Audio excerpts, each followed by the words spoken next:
Okay, I need you to stay with me on this one, because what I'm about to tell you, I genuinely debated whether to include some of it. Not because it's dangerous, not because it's inappropriate, but because once you hear this, you're going to start looking at your dreams completely differently, and there's no going back from that. Last time, we talked about falling, being chased, teeth falling out, and the response was, honestly, overwhelming, because people kept saying the same thing in the comments. They kept saying, what about the dream where I'm flying, and then suddenly I can't anymore? Or what about dreaming about someone who died years ago? Or the one that came up more than any other? What about the dream where I can't move? Where something is in the room and I'm completely frozen? Yeah, we're getting into all of that today. And I'm going to be honest with you, some of these are the ones that genuinely unsettle researchers. Not because they're supernatural, but because of what they reveal about the parts of ourselves we work the hardest to keep hidden. So let's start with the one that almost everyone has had at least once, and almost nobody talks about in daylight. You're asleep, and then you're aware. You know you're in your bed. You can see your room, your ceiling, maybe the window, but you cannot move. Not a finger, not your jaw, nothing. And somewhere in that room, you feel it before you see it. There is a presence. Something is there, and you are completely, utterly powerless. This is sleep paralysis. And before your mind goes anywhere supernatural, because I know it wants to, let me tell you what is actually happening, because the science is both completely rational and somehow even more fascinating than the ghost story version. During REM sleep, your brain does something remarkable and deliberate. It paralyzes your body. On purpose. It's called REM atonia. Your motor neurons are essentially switched off so that when you dream about running, you don't actually run. When you dream about swinging your arms, you don't hit your sleeping partner. Your body is locked down for your own protection. It's brilliant, actually. Sleep paralysis happens when your brain begins waking up, but the REM atonia hasn't lifted yet. So you have conscious awareness, you can perceive your environment, but the body paralysis is still fully active. You are caught between two states, half awake, half still dreaming. And here's where it gets deeply interesting, because in that liminal state, that crack between sleeping and waking, your brain is still generating dream content, and it tends to generate the most threatening content possible. Why? Because your threat detection system, your amygdala, is wide awake and screaming, but your logical brain hasn't fully come online yet to say, calm down, you're in your bedroom, nothing is here. So your brain fills the gap with threat, a figure in the corner, a weight on your chest, a shadow by the door.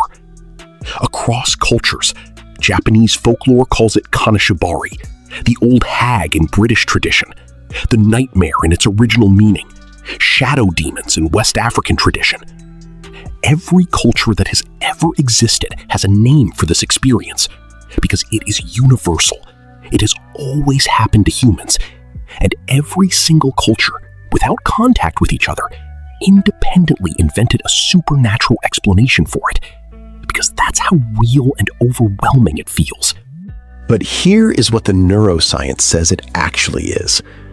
Dr. Bilal Jalal, a neuroscientist at Cambridge University, has dedicated significant research specifically to sleep paralysis, and his findings show that the emotional intensity of the experience, the terror, the sense of presence, is directly tied to your baseline anxiety levels in waking life.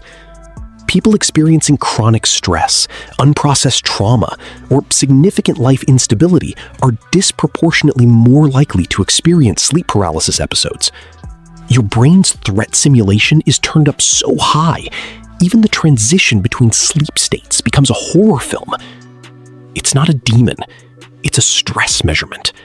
An uncomfortable, terrifying, completely involuntary measurement, but a measurement nonetheless. Now, let me move to something that feels like the complete opposite on the surface, but is psychologically connected in ways that will surprise you. Flying dreams. You're moving through the air. No plane, no support, just you. Lifted, free, moving above everything.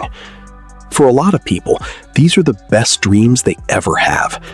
They wake up from them feeling something they can't quite name, like a kind of grief almost, that it wasn't real. And then there's the other version. You're flying, and then something changes. The altitude drops. You start losing height. You're fighting to stay up, and slowly, inevitably, you sink back down. Researchers including Kelly Bulkley, a dream researcher and scholar who has spent decades studying dream content across populations, found that pure flying dreams, the unbounded, effortless kind, most commonly occur during periods when a person feels genuine agency in their waking life. A new opportunity, a creative breakthrough, a moment of real personal freedom. Your brain is processing expansion. It's rehearsing what liberation feels like. But the losing altitude version? That one is a completely different message. That one appears most frequently during periods when someone has tasted freedom, real freedom, a new job, a new relationship, a new version of themselves, and then felt it slipping. Not falling dramatically, like the falling dream, slipping, gradually. The specific helplessness of watching something good slowly leave your hands, despite everything you're doing to hold on. Think about that distinction for a second. Falling is sudden loss of control. Losing altitude while flying is the slow erosion of something you thought was finally yours. Two completely different emotional experiences. Two completely different dreams. Your brain is that precise. Now, I want to talk about one that, and I say this carefully because I want to handle it with the weight it deserves, generates more emotional responses than almost anything else in dream research. Dreaming about someone who has died. A parent. A friend. Sometimes someone you lost years ago. Sometimes someone you lost last month. They appear in your dream. Vivid. Real. Present. Sometimes they speak to you, sometimes they just sit with you. And you wake up, and for about 3 seconds, you forget. And then you remember, and the grief hits all over again, sometimes harder than the original loss. I want to be really careful here, because I know for some people watching this isn't abstract. This is personal. So let me share what the research actually says, because I think it might bring some comfort. Dr. Joshua Black, a grief researcher in Canada who specifically studies what he calls grief dreams, has documented hundreds of accounts of dreams involving deceased loved ones, and his findings are significant. These dreams are not signs of complicated grief or psychological disturbance. In the vast majority of cases, they are a completely normal and, this is important, healthy part of the grieving process. Your brain, which has spent years building a neural model of that person, their voice, their expressions, the way they responded to you, doesn't simply delete that model when they die. It continues to run it. And during dreaming, when the logical brain that knows they're gone goes quiet, that model activates.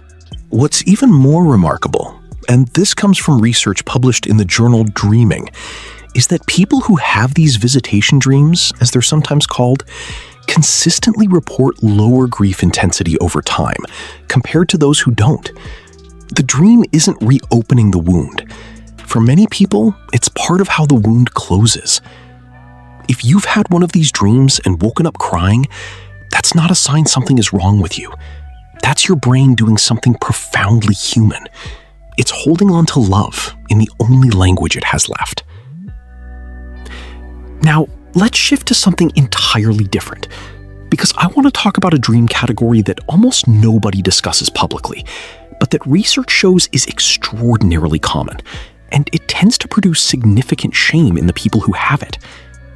Dreams where you do something you would never do in real life. Dreams where you hurt someone.